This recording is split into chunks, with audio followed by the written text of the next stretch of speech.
কুম্ভমেলায় পুণ্য স্নানে গিয়ে পদপিষ্টের ঘটনার দিন রাত থেকে নিখোঁজ মালদার এক ষাটোর্ধ্ব বৃদ্ধা। নিখোঁজ বৃদ্ধার এখনো পর্যন্ত কোনো হদিশ না মেলায় চরম দুশ্চিন্তায় পরিবারবর্গ।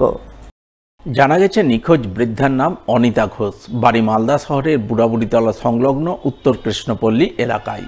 তার পরিবার সূত্রে খবর, তিনি গত সোমবার বেশ কয়েকজন আত্মীয় স্বজন ও সঙ্গী সাথীর সঙ্গে উত্তরপ্রদেশের প্রয়াগরাজের কুম্ভ মেলায় যান পুণ্য স্নান করার উদ্দেশ্যে। এরপর তিনি মঙ্গলবার রাতে কুম্ভ মেলায় পৌঁছান। পুণ্য স্নানের জন্য গভীর রাতে নদীঘাটের কাছাকাছি এলাকায় পৌঁছে যান, কিন্তু তারপর হঠাৎ করেই হুড়োহুড়ি ঠেলাঠেলি শুরু হওয়ায় সব কিছু এলোমেলো হয়ে যায়। হুড়োহুড়িতে পদপিষ্টের ঘটনা ঘটে। 30 জনের মতো পুণ্যার্থীর মৃত্যু হয় এবং বেশ কয়েকজন আহত হন বলে খবর। ওই সময় বৃদ্ধা অনিতা ঘোষ, তার আত্মীয় স্বজন ও সঙ্গী সাথীরা একে অপর থেকে আলাদা হয়ে পড়েন।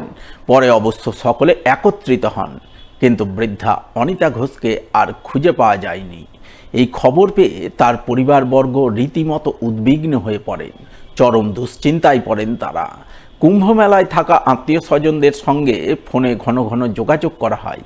সেখানকার লোকজনেরা বিভিন্ন হাসপাতালে খোঁজাখুঁজি করেন, কিন্তু এখনো পর্যন্ত তার কোনো হদিশ মেলেনি। স্বভাবতই নিখোঁজ বৃদ্ধার চিন্তায় এখন শুধুই চোখের জল ফেলে চলেছেন তার পরিবারবর্গ। সোমবার ভোরবেলা বেরিয়েছিলেন, এখন ওখানে গিয়ে মঙ্গলবার পৌঁছেছিলেন রাত্রি 11টা সাড়ে 11টা নাগাদ। তারপরে ওখান থেকে হেঁটে যাওয়ার সে গিয়েছিল। ওইখানে গিয়ে কোনো একটা গণ্ডগোল বেঁধে যায়, যার ফলে সবাই নিখোঁজ হয়ে যায়। যে যার মতন এদিক ওদিক হয়ে যাওয়ার পরে এদের যাই হোক সবাই মিলে গেছে, শুধু আমার মাকেই পাওয়া যাচ্ছে না।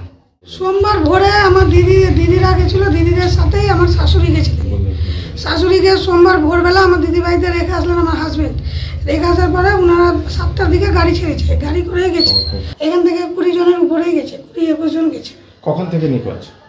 ওই যে রাত্রি 12টায় 1টায় ঝামেলাটা লেগেছিল, তখন থেকেই নেই শাশুড়ি। তারপরে আর কোনো খোঁজ পাচ্ছেন না? না। স্নান করতে গিয়ে মানে ঘাটের কাছেই চলে গেছেন। ওখানে গিয়ে হাতে সবার দড়ি বাঁধার পরেও আমার এক দিদি আছে ছোটদি, ও দিদি আমার শাশুড়ির হাত ধরে রেখেছিল। হাত ধরে রেখেছে, আরও বাচ্চা আছে তাদেরও হাত ধরে রেখেছিলেন।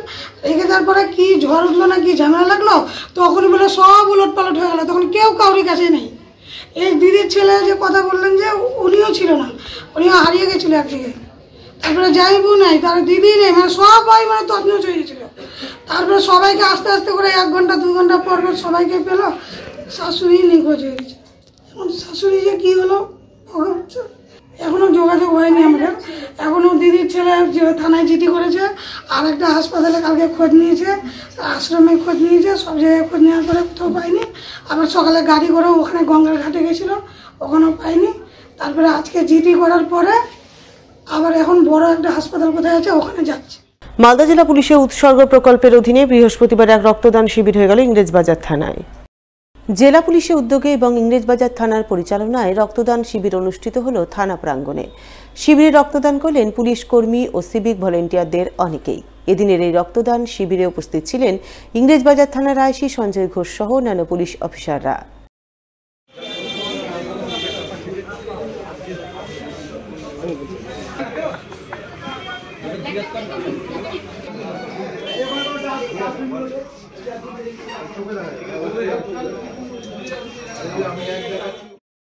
অন্যদিকে পথ নিরাপত্তা সপ্তাহ পালন উপলক্ষে বৃহস্পতিবার সমাজ সেবামূলক কাজে ব্রতী হন মালদার পুকুরিয়া থানার পুলিশ। জেলা পুলিশের উদ্যোগে আয়োজন করে এক রক্তদান শিবির। পুকুরিয়া থানার পরিচালনায় আয়োজিত এই রক্তদান শিবিরে উপস্থিত ছিলেন চাচল এসডিপিও সোমনাথ সাহা, সিআই পিনাকি সরকার, পুকুরিয়া থানার ওসি বাপন দাস, রতুয়া 1 নম্বর ব্লকের বিডিও শেখর শেরপা, মালতীপুরের বিধায়ক আব্দুর রহিম বক্সি, রতুয়ার বিধায়ক সমন মুখার্জি সহ আরও অনেকেই।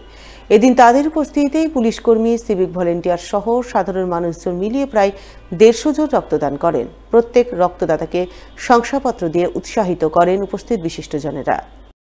সকলের সহযোগিতার মধ্য দিয়ে রক্তদান শিবির অনুষ্ঠিত হচ্ছে আজকে। আমি শুনতে পেয়েছি যে আপাতত 100 ছাড়িয়ে গেছে। প্রতিবারেই এভাবে তারা করেন এখানে উদ্যোগ নিয়ে। তারা রক্তদান শিবিরের মধ্য দিয়ে আজ বহু মানুষের প্রাণ তারা রক্ষা করবেন। আমি চাইব আগামী দিনগুলোতে এই ঐতিহ্য অব্যাহত থাকুক, এই রক্তদান শিবির অব্যাহত থাকুক, এই আশায় রাখছি। অন্যদিকে পথ নিরাপত্তা সপ্তাহ পালনের অঙ্গ হিসেবে বৃহস্পতিবার সচেতনতামূলক কর্মসূচি পালন করল মালদা রতুয়া থানার পুলিশ। এ উপলক্ষে এদিন রতুয়া থানার পক্ষ থেকে সেভ ড্রাইভ সেভ লাইফ কর্মসূচির অধীনে হেলমেটবিহীন বাইক চালকদের মধ্যে হেলমেট বিলি করা হয়। এদিন পুলিশের তরফে এমনই সচেতনতামূলক কর্মসূচি পালনের ছবি নজরে আসে রতুয়া স্ট্যান্ডে। কর্মসূচির রূপায়ণে হাজির ছিলেন রতুয়া থানার আইসি মানবেন্দ্র সাহা সহ অন্যান্য পুলিশ অফিসাররা।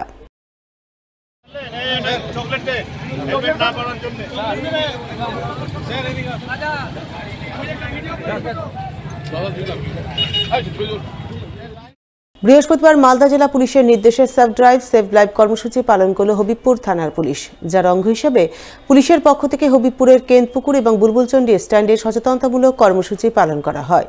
বিভিন্ন যানবাহন চালক সহ সাধারণ মানুষজনকে সেভ ড্রাইভ সেভ লাইফ সম্পর্কে সচেতন করা হয়। হেলমেটবিহীন বাইক চালকদের হেলমেট প্রদানের ছবি নজরে আসে। সে সঙ্গে বিভিন্ন যানবাহনে সেভ ড্রাইভের বার্তাবহ স্টিকার লাগানো হয়। এদিনের এই সচেতনতামূলক কর্মসূচি পালনে উপস্থিত ছিলেন হবিবপুর থানার আইসি শোভন কর্মকার সহ অন্যান্যরা।